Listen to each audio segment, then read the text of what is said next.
while I was training, I was saying to myself, imagine I can tell people I bliksem the Springbok in the boxing ring. If I could say that forever, that's kind of cool. So now I've got that bragging right forever.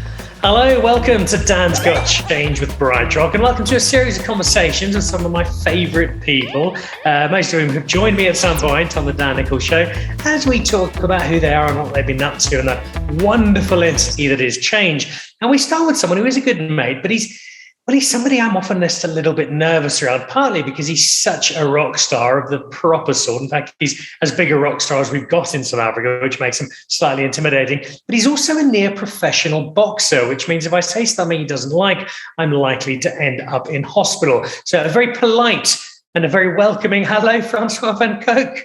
How's it, Dan? It's very nice to chat to you, man. I don't feel that dangerous, but at least I know I have moved someone now. It's the first fight I ever won. So one down, more to go. Let's talk a little bit about this boxing, because it's clearly more than just a passing interest. How did it become this obsession?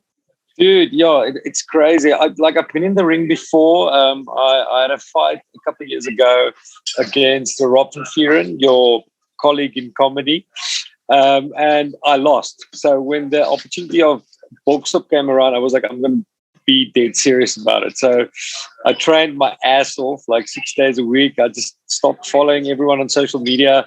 I just wanted to see punches, so I just followed boxing things.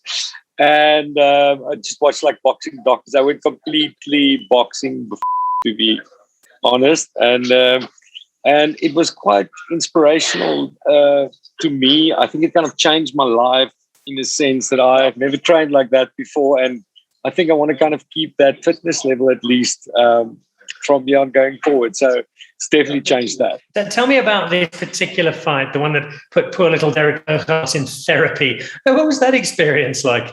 Dude, insane. I mean, like I said, I was super focused and I trained super hard, but the fight was intense, dude. It's like a weird place to take your brain to actually go and fight someone. And the adrenaline was so hectic. It took me like a month, I think, to actually come down to earth again and to realize that I'm actually a musician. I'm not really a boxer. Is the fighting career over now? Because I have heard that Bucky's Buerta is quite keen to square up against you, Francois. Dude, never say never. My wife says I must just quit while I'm ahead. I think it was quite crazy for her, like a musician husband just turned into a boxer all of a sudden. I just wanted to train the whole time. I was like, I have to run now. I have to go and do this. I have to do that. I think she was getting like a little bit freaked out with this new sport fanatic in her house.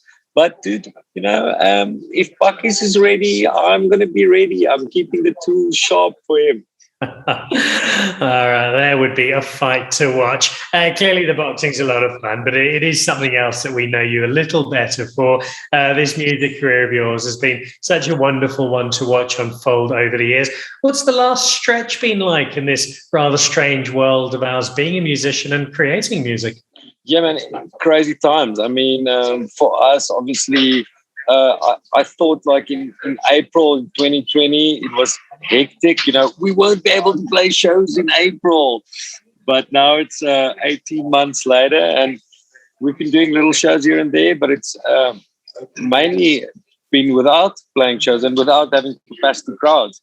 So it's been challenging. And, I think live streaming worked for a while, and when people were really hungry for live music and when everyone was stuck in their homes, but it was also gave us a reason to think out of the box. So I did collabs like I probably would never have if I weren't under lockdown, and the collaborator wasn't in the lockdown.